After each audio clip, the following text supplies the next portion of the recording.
당연한 듯 한번 가입해놓고 계속 쓰고 계시는 인터넷 TV 3년 이상 쓰고 계시다면 비교원에서 갈아타시고 사은품도 챙기시기 바랍니다. 인터넷 TV 신규 가입 시 52만원, 휴대폰 구입 시 최대 50만원, 정수기 렌탈 시 최대 30만원, 이렇게 다 합치면 최대 132만원의 혜택을 만나실 수가 있습니다. 기존의 혜택보다 더 늘어났습니다.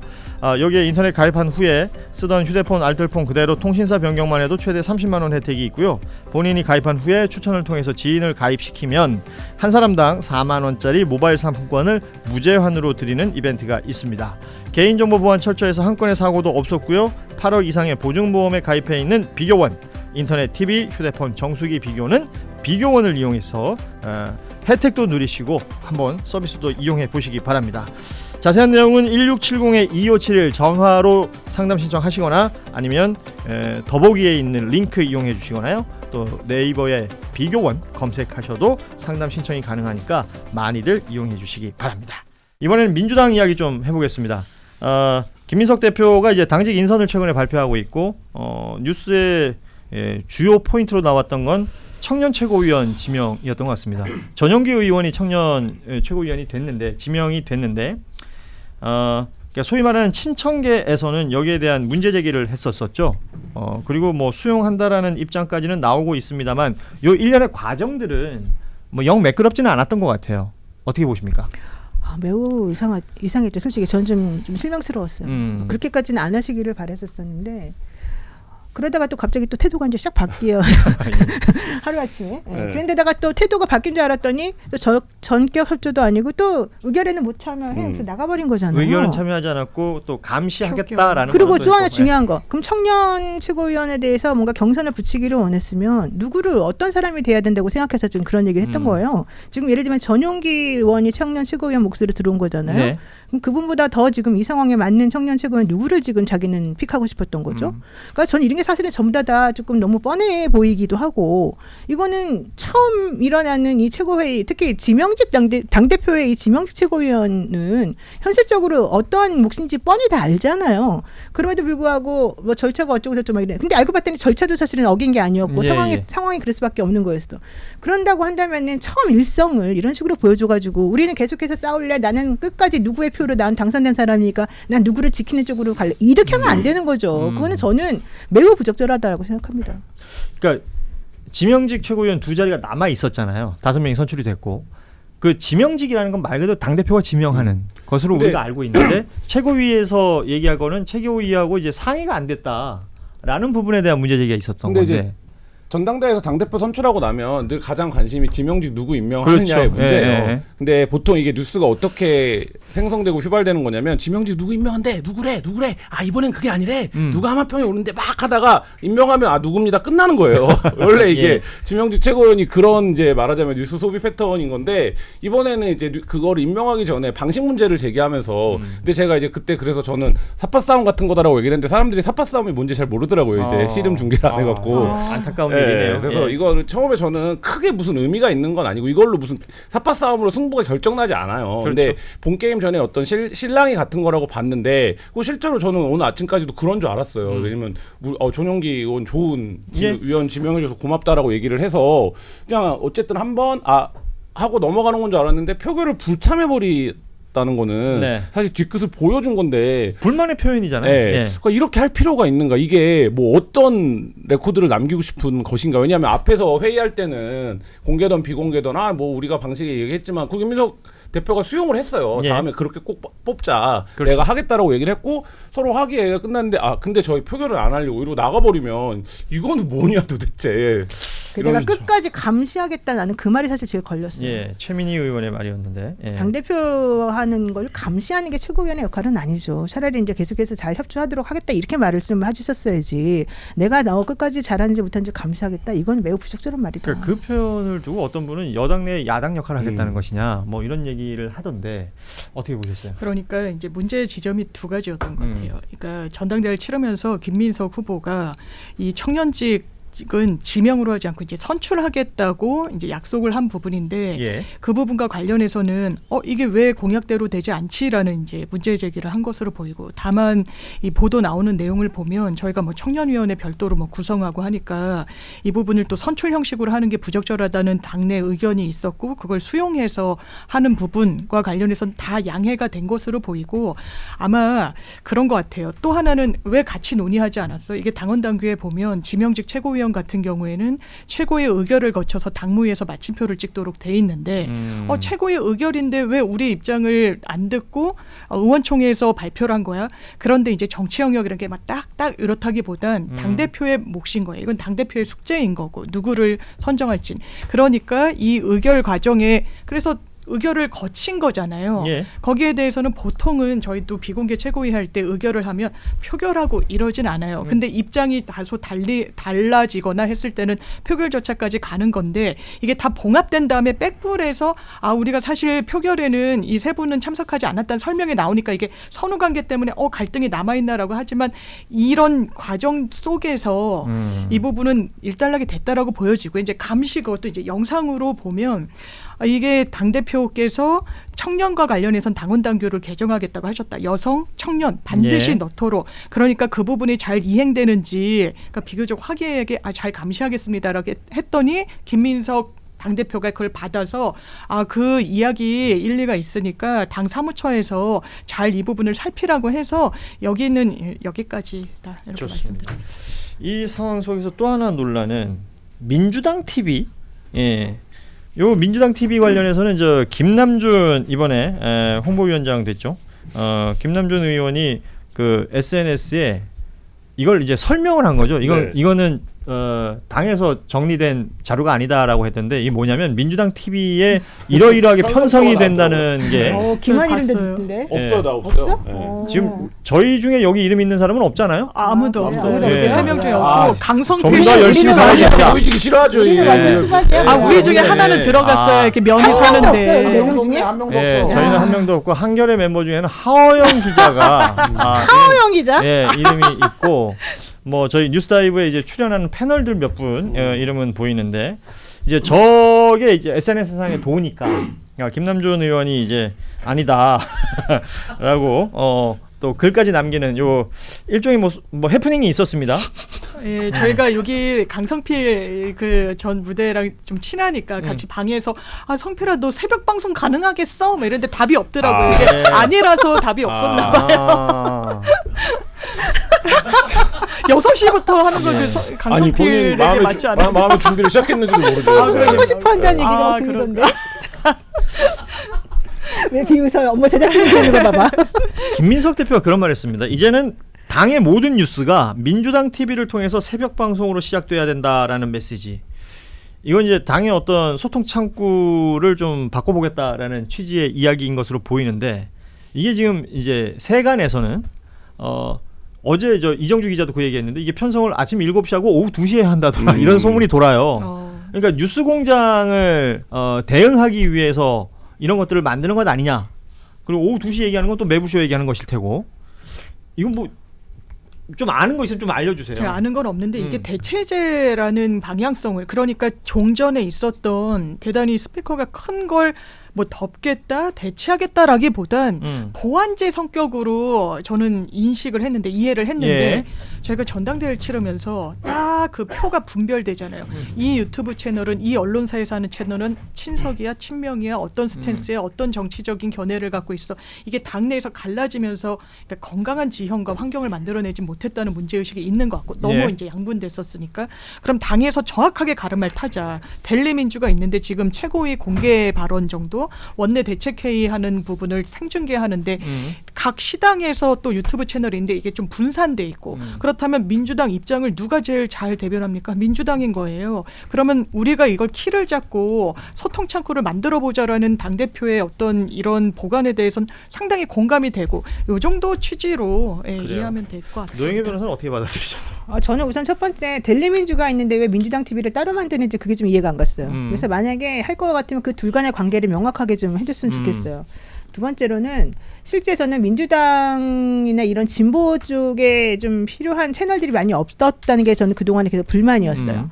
예컨대 종편이라든가 보면은 뭐 채널A니 TV조선이니 어디니 결국은 다 보수적인 매체고 MBN이니 뭐니 실제 이제 제가 판단하건대 그래도 조금 중립적이거나 그래도 조금 이쪽이라고 생각되는 채널은 JTBC하고 저는 MBC밖에 없다고 생각했는데 예. 지금 JTBC 지금 부도나가지고 좀 그 상태가 좀 돼버렸잖아요. 예. 왜 슬픈 얘기를 하세요? 아니 슬픈 게 아니라 아니 상황을 네. 보세요. 그러니까 네. 결국은 진보를 위해 TBS가 언제 망가졌고, 그러니까 진보를 위해서 뭔가 해줄 수 있는 방송이 없다는 게 저는 그동안 계속 불만이었고, 그래서 진보를 위한 방송을 좀 만들었으면 좋겠다는 게 제 생각이었는데 만약에 민주당 TV가 그런 식으로 민주 TV인지 민주당 TV인지 뭐 정확히 네. 모르겠지만 만약에 그런 대체물로 뭔가 하고 싶어서 한다 그러면 저는 그거는 매우 동의하고 오케이해. 근데 이제 기존에 있는 채널을 막 뭐 없애거나 적대적 관계로 돌리겠다 이건 아니겠지. 그래서 그 부분을 좀 명확하게 해주고 대신에 우리가 정말로 목말라 했던 그런 부분에서도 조금 진보를 위한 TV, 진보를 위한 채널, 진보를 예. 위한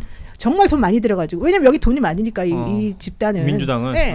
그리고 돈 좀 많이 들어가고 정말 고퀄리티로 만들어줘가지고 정말 예. 할 말 할 수 있는 그리고 왜곡된 정보가 함부로 전달되지 않도록 해주는 저는 그런 식의 만약에 기능이라면 너무 매우 찬성입니다. 이게 델리민주와 민주당 TV 통칭 얘기하는 네. 이건 다른 건가요, 그럼? 그러니까 이게 구체화된 것 같진 않고 않고. 민주당 TV를 별도로 만든다는 건지 예. 델리민주를 이걸 확장 개편한다는 건지는 정확하게 아직 그렇죠. 안 잡힌 그러니까 것 그 같습니다. 부분을 명확히 해주셔야 예, 그래서 돼요. 말씀이 맞는 것 같아요. 그럼 우리 김한 기자는 이제 네. 뭐 여러 채널들 뭐 출연도 하고 하시니까 뭐 관련해서 들리는 얘기 없습니까? 없어요. 없어요, 전혀. 네, 못 들었고 어쨌든 뭐 저도 7시 2시 얘기를 들었는데 근데 무슨 생각을 하는지는 알겠는데 성공 가능성은 낮다고 봐야겠죠. 왜냐하면 이 미디어는 미디어의 속성이 있는 거고 정당에서 운영하는 채널은 정당에서 운영하는 채널로서의 말하자면 한계와 범위가 정해져 있는 거잖아요. 그러니까 예를 들면 그걸 강제할 수 있습니까? 우리 채널이 있으니까 이제 우리 채널 외에 방송에는 나가지 마세요. 뭐 이런 거 강제할 수가 없다고요. 그리고 정당은 모든 정당이 더 많은 미디어의 노출을 원하는 건데 사실 이제 그런 부분에서 우리 채널 위주로 소통하겠다. 이거는 제가 아는 범위에서는 세계 정당사에 없는 시도예요. 그러니까 모든 정당은 더 많은 미디어에 노출이 되어야 더 많은 말하자면 지지자를 모을 수 있는 건데 우리는 우리만 바라보는 우리 지지자들 중심으로 해서 우리 채널에서 우리 정보는 우리가 소통시킬게 유통시킬게 이거는 저는 진짜 그러니까 성공하기 힘든 전략이라고 보고 그럼에도 불구하고 왜 이런 당대표가 민주당 중심으로 정보의 생성 유통 이거를 하자라고 얘기하고 그게 왜 7시 2시에 반응을 해야 된다라고 이제 이해되는가 저는 이제 이게 오히려 지금 민주당과 한국 정치가 맞이하고 있는 한 단면이라고 생각이 들고 근데 그거를 돌파하기 위해서 7시에 뭐를 편성하고 민주당이 뭘 편성하고 2시에 뭘 편성하는 걸로 그거를 극복할 수는 없을 거다. 그건 전혀 다른 레이어의 문제고 그렇죠. 오히려 또 다른 분란이 나올 수 있기 때문에 그러니까 김민석 대표가 말하는 미디어 전략의 정돈 뭐 이런 건 필요하겠죠. 그러니까 당연히 필요한데 예를 들면 이런 거잖아요. 지금 연 며칠째 윤건영 의원이 거의 단독을 하고 있어요. 국정원 관련. 국정원 관련 단독을 하고 있는데 여러 이슈들에 이게 묻혀요. 그러니까 근데 윤건영 의원도 그러니까 이거를 얘기할 수 있는 플랫폼에 가서 얘기를 해야 되는데 예를 들면 이게 민주당 TV에서 얘기를 해서 공신력 있는 정보가 돼서 이 정보를 다른 언론들이 그대로 받을 수 있는 상황. 근데 예를 들면 윤건영 의원이 이거를 갖고 뉴스공장에 나가서 얘기를 하면 다른 언론들이 그거를 받아쓰는데 약간 제약이 발생하잖아요. 그러니까 이제 뭐 그런 차원에서 근데 지금 보면 의원들 중에 유튜브 환경이 되고 나서 그런 단독을 하는 의원들이 되게 많아요. 그러니까 네. 이제 언론에서 소위 말하는 단독성 발표나 고발을 하는 의원들이 굉장히 많은데 뭐 그런 거를 하는 채널로 민주당 뭐 예를 들면 채널을 활용하겠다. 그래서 민주당에 대한 주목도를 높이겠다. 이 뉴스에 레터르가 민주당이라는 걸 분명히 하겠다. 뭐 이런 전략으로 접근을 하는 거라면 가능한데 이게 뭐 채널이라든지 아예 플랫폼 미디어 전략으로 가는 거면 기존의 미디어랑 경쟁해서도 안 되고 왜 정당이 미디어를 만들어서 미디어랑 경쟁을 하려고 합니까? 예. 저는 잠깐 여기서 하나 좀 반론이 있어요. 반론이. 네, 저는 김한 기자 말 다 대체로 수긍은 하는 편인데 네. 이 아까 말한 것 중에서 이거 성공하지 못한다 아까 말했잖아요. 예. 그거는 레거시 미디어적인 시각이라고 저는 생각해요. 이분이 이제 아무래도 그쪽에 오래 계시다 보니까 그런 것 같은데. 그렇죠. 레거시의 거의 표본이죠. 그렇죠. 예. 근데 임 그게 레거. 게으른 레거시죠, 네. 이 사람은. 다른 사람들에 비해서. 근데 레거시와 하고 싶은 말은 그 말은 아니고 네. 기본적으로 유튜브 채널이라고 하는 걸 민주 TV는 기본적으로 지금 유튜브로 나간다는 걸 전제하는 거 아니에요? 그러겠죠. 네, 유튜브 채널은 제가 보니까 특성이 있더라고요. 이 레가시 이런 뭐 한겨레나 이런 게 공정하게 나가야 되는 그런 언론이나 종편하고 또 다르게 유튜브는 그 본인들이 추구하는 가치를 지향하는 사람들이 모여가지고 뭔가 내가 자기 의견을 펼칠 수 있는 자연스러운 공론장을 마련해주는 기능이 있고 그런 얘기를 해줌으로써 그 사람들이 답답한 마음을 좀 뚫어지게 만드는 그런 역할이 있어서 저는 이게 유튜브로 나가는 것이기 때문에 뭐 종편이나 이런 형태로 가는 게 아니기 때문에 뭐 성공하지 못할 거다 저는 그렇게 생각하지 않고 성공할 수 있는데 그동안에 너무 좀 델리민지 미안할 말이지만 좀 이렇게 그 선거 있을 때만 좀 집중이 되고 나머지는 좀 재미없게 만들고 막 이런 게 있었거든요. 그래서 그런 것만 좀 제대로 잘 만들어주면 저는 충분히 이건 가능한 거다. 그리고 사실, 유튜브의 특성은 그런 거다. 예, 사실 민주당이 이런 비슷한 시도를 여러 차례 했죠. 델리민주도 그런 거고 그 전에 추미애 대표 시절에는 민주종편이라는 것도 있었고, 예, 뭐 다양한 시도들이 있었는데 이번에 보면 김남준 의원이 맡은 직책이 홍보위원장이에요. 홍보위원장. 그리고 김민석 대표의 워딩은 이제 당의 모든 뉴스가 민주당 TV를 통해서 나갔으면 한다. 그러면 민주당에서 생산하는 무언가가 홍보가 되길 원할 때 이 창구를 이용한다. 뭐 좁게 보자면 뭐 요 정도로 정리가 되겠습니다만 근데 시중에서 도는 이야기는 지난 전당대회 기간 동안 소위 말해서 유튜브 채널 간의 어떤 정파성 이런 것들로 계속 갈등이 격화되다 보니까 뭐 거대 채널 어딘가에 대응하기 위해서 만들어지는 것 아니냐라는 얘기로 나오면 그렇게 갔다가는 이건 오히려 안 하니만 못지 뭐 나쁘지 않을 것 같다라는 생각도 전 들고. 근데 뭐 제가 이제 레거시적인 생각을 하는 건지 모르겠는데 유튜브랑은 다르게 기본적으로 미디어와 저널리즘의 첫 번째 속성 중에 하나는 비판적 의견을 개진할 수 있느냐 여부예요. 그게 이제 저널과 저널이 아님을 나누는 건데 지금 이제 저는 김민석 대표가 처음 지시한 걸 아까 제가 말한 정도의 의미로 이해를 했어요. 그러니까 예를 들면 민주당에서 생산하는 굉장히 고급적인 정보를 특정 플랫폼에 나가서 얘기하는 것이 아니라 그런 정보는 민주당에서 바로 말하자면 라이센스를 달아서 낸다. 이게 일종의 홍보잖아요. 네. 그러니까 그런 전략을 하는데 그 홍보를 지금까지는 뭐 보도자료를 낸다든지 페이퍼를 낸다든지 기자회견을 한다든지 이렇게 했는데 그게 아니라 이거를 사람들이 많이 보는 플랫폼에 가서 우리가 직접 하자. 뭐 이런 거는 저는 뭐 혁신적인 시도의 하나라고 보는데 그거를 넘어서서 이거를 아예 저널처럼 운영을 하겠다거나 이러면 사실 이제 그거는 제가 뭐 성공할 가능성이 낮다라고 말씀드린 게 재미가 없어서 그럴 거다 뭐 이런 측면만 있는 게 아니라 그건 기본적으로 말하자면 저널화 되기가 어려운 구조예요. 왜냐하면 거기서 예를 들면 김민석 당대표를 비판한다든지 뭐 이럴 수가 없는 거잖아요. 그러니까 그러면 정당에서 저널을 만든다는 게 사실 어찌 보면 어불성설일 수도 있는 거고 그렇죠.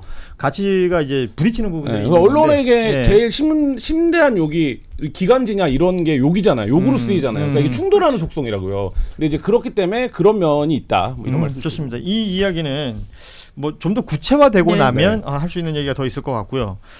당연한 듯 한번 가입해놓고 계속 쓰고 계시는 인터넷 TV 3년 이상 쓰고 계시다면 비교원에서 갈아타시고 사은품도 챙기시기 바랍니다.